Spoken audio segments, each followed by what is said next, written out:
So what voice type are you? Oh yes, we're bringing it back.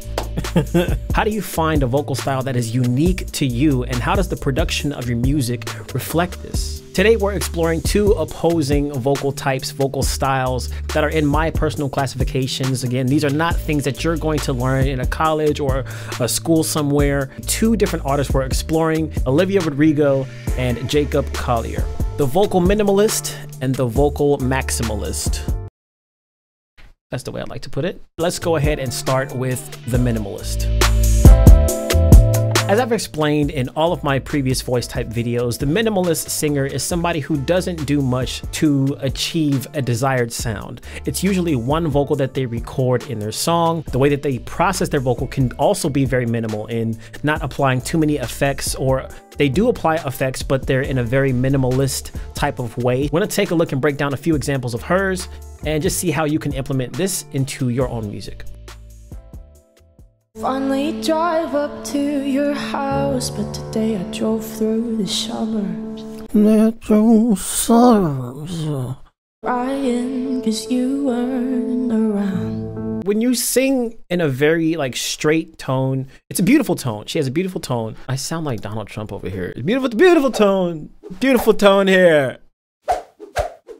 When you have very little processing to your vocal, very little instrumentation going, you have to find some kind of way to make your voice stand out, some kind of way to make your sound unique and different than just somebody, just a regular average voice that might sound good but doesn't have character. And so I find that a lot of minimalist singers kind of give their vocal an accent. It's just like a weird singer's accent. There are some cases where I think singers can go a little too far in trying to achieve this, and they end up sounding kind of strange, here's just her character in going about articulating these words, kind of in a sort of extreme way, in my own opinion. But that's to your taste, that's to how you want to do it.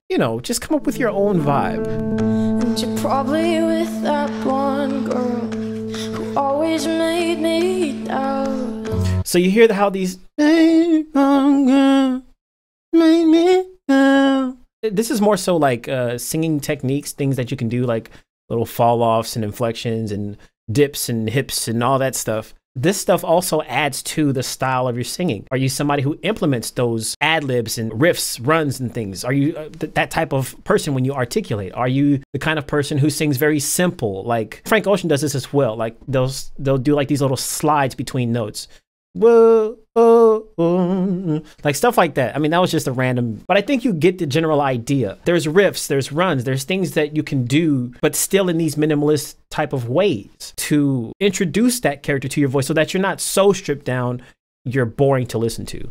And I just can't imagine how you could be so okay now that I'm gone. That was clean. Something that you have to be able to do as a minimalist singer. You have to be able to really hit with precision every single note, because of the fact that you're not doing tricks, just very simplistic. So you really got to be on it when it comes to the notes that you're hitting, the tone of your voice. That was a super clean example of being able to carry that progression. You see how the dynamic of the song has now changed. There's more energy introduced at this point than what we previously heard. It's very soft, very low, very kind of like constricted. But now we're like, music has changed a little bit to where the keys are being hit a little more hard. And now the vocal has to change with that. Even though you're still a minimalist singer, you still have to play with the dynamics of your song, the high points, the low points, everything in between. So now we're approaching like a mountaintop. You don't only progress a song with changes in the chords that's being played in the instrumentation and the beat changing. That's one way. This is a really great example of building dynamics and building intensity in a song that's still rather simple. So I have this song called Marijuana Boy, and if you guys were in my live stream, you might have seen me record this live. Pretty much my lead, my verse, and my chorus is one vocal the whole time.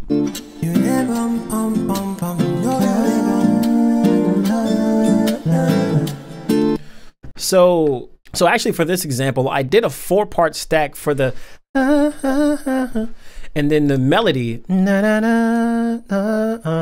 just is coming down the middle, and this one vocal I just kind of gave it some reverb and made it stand out more. So Notice how the beat is just a guitar and like a little shaker. So of course I keep the vocal of, you know, my melody stripped down as well. Just one voice, but I added a reverb here in this case to give it a little bit more character, because the way that I'm singing is rather simple, straightforward. There's no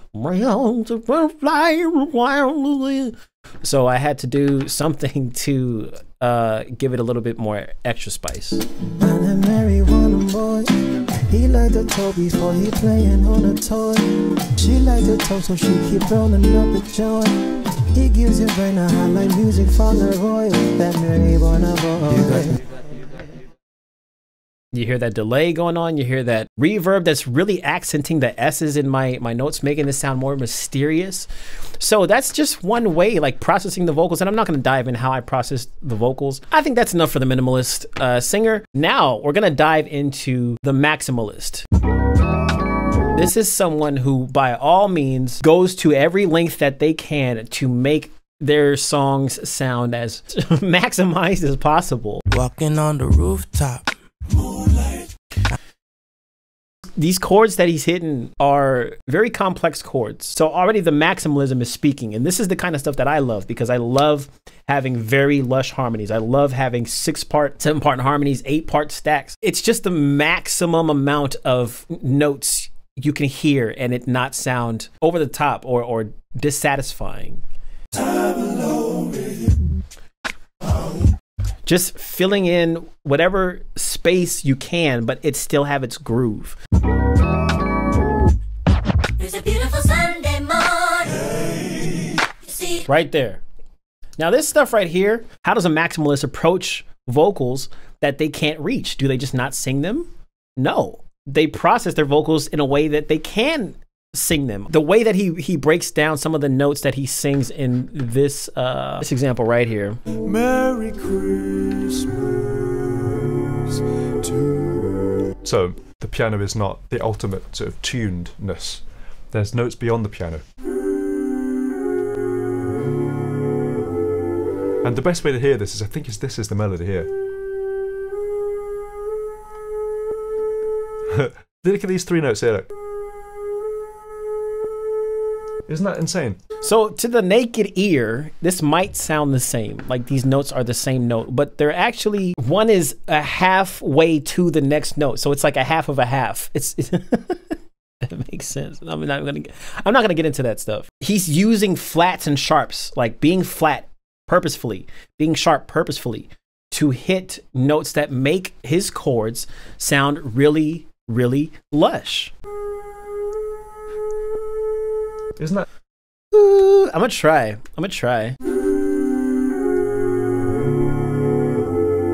And the best way to hear this.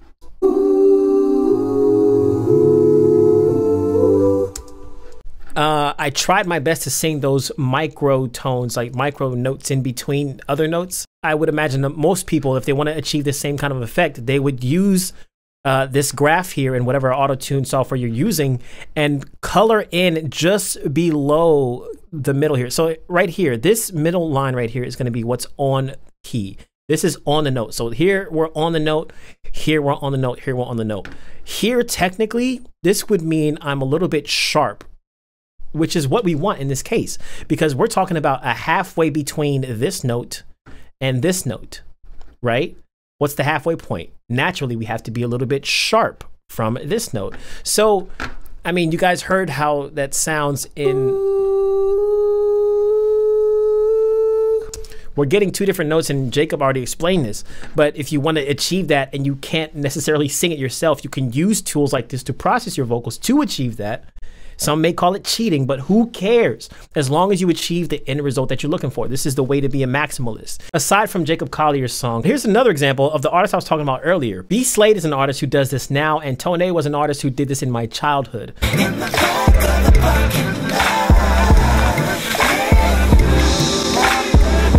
So the you can tell it's purposely done, and I've done this in some of my songs as well, where you purposely get that fluctuation in your voice and the pitch of your voice. You can achieve essentially the effect that Jacob is talking about, getting those micro tones in between 2 notes. That's only achievable if you just let your voice sing naturally. So that, you know, you can't, sometimes you can use auto-tune to get that. Sometimes you can just use your regular voice, and the natural inflections and the rises and falls of our notes can also achieve that. There's so many different ways to achieve this big sound. But as I'm trying to demonstrate, your big sound doesn't have to necessarily translate to an anthem piece, like something that's going to be played in stadiums. If you want to have a more chill song, if you want to have an R&B song, like how we have here, if you want to have like a lo-fi,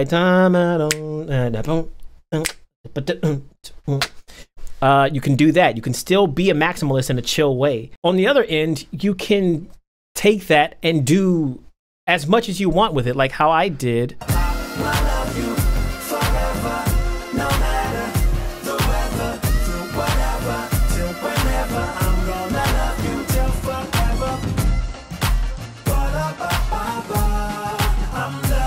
So it's not just about recording 84 stacks in a song. It's not just about processing your vocals to sound bigger in a, you know, in a maximal way.